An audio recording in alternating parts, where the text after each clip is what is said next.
जय श्री राम। समस्त साहित्य साधकों को रेखा तिवारी का सादर प्रणाम। भाइयों और बहनों, आप सभी को हिंदी पखवाड़े दिवस की हार्दिक बधाई और शुभकामनाएं। मेरे द्वारा लिखा गया आलेख हिंदी संचार का विज्ञान और समाज का संस्कार। आज हम विज्ञान के संचार क्रांति के कंप्यूटर युग से गुजर रहे हैं। विश्व और भारत की सभी क्षेत्रीय भाषाएं अपने रिमिक्सिंग संक्रांति के विषमता के युग में जी रही है। ऐसे में ऐसा लगता है कि हिंदी भाषा कहीं अलोप न हो जाए, लेकिन ऐसा नहीं है। हिंदी का हृदय किसी महासागर जैसा विशाल है, जिसमें सभी भाषाओं को ग्रहण करने की क्षमता है। इसके बावजूद हिंदी भाषा में अपनी मौलिकता की बुनियाद को मजबूत आधार दिया है।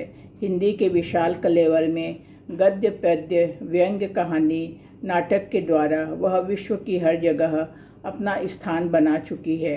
हिंदी ने कला और संगीत को संस्कृति एवं संस्कार से जोड़ा और विभिन्न लोक कथा और लोक कला को सर्वत्र विस्तारित किया। इसलिए हिंदी का संचार विज्ञान का महत्व सबको समझ आ गया होगा। जब कंप्यूटर का नया नया आविष्कार हुआ, उस समय उसमें कंप्यूटर के अंदर भाषा लिपि डालने की समस्या पैदा हुई। तब देवनागरी लिपि का ही प्रयोग किया गया, जिससे सभी भाषाओं को ट्रांसलेशन करने में सहूलियत मिली।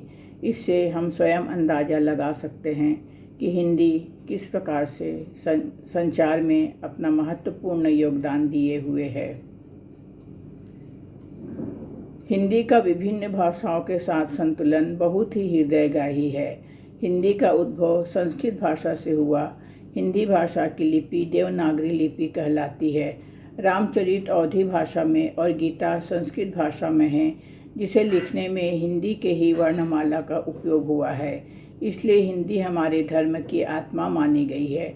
भौंडेपन, अश्लील शब्द भाव से लिखे साहित्य बहुत समय तक अपने स्थायी गरिमा नहीं बना सकते हैं, क्योंकि हिंदी के विस्तारित संचार कलेवर में शुद्ध और सत्य भाव के लिए स्थान है, जिसके भाव सागर में भावजनित गरिमा के ही पुरोधा साहित्यकार और कलाकार टिक पाते हैं।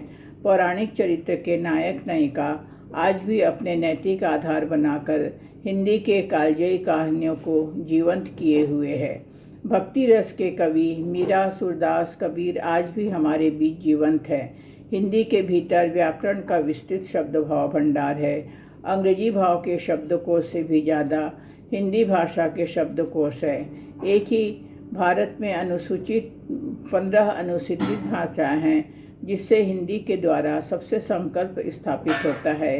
इसलिए हिंदी को संपर्क भाषा भी कहते हैं।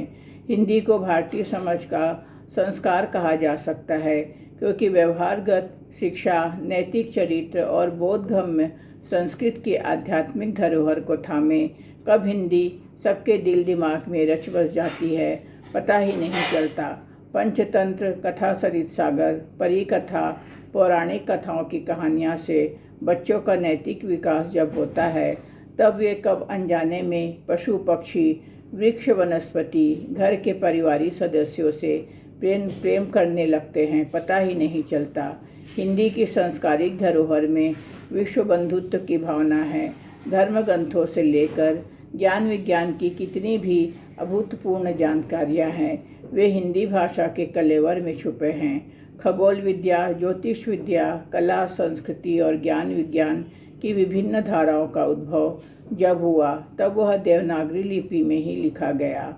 आज हम कलयुग में हिंदी दिवस मनाकर हिंदी भाषा की चिन्ह पूजा नहीं कर सकते, बल्कि अपने भीतर की साहित्यिक यात्रा में हिंदी की आत्मा को समझकर हिंदी का वर्चस्व सदैव विश्व वसुधा में तेजी से फैले और हिंदी विश्व संस्कृति बने, इस दिशा में संकल्प व्रत लेकर प्रयत्न करें। सादर आभार।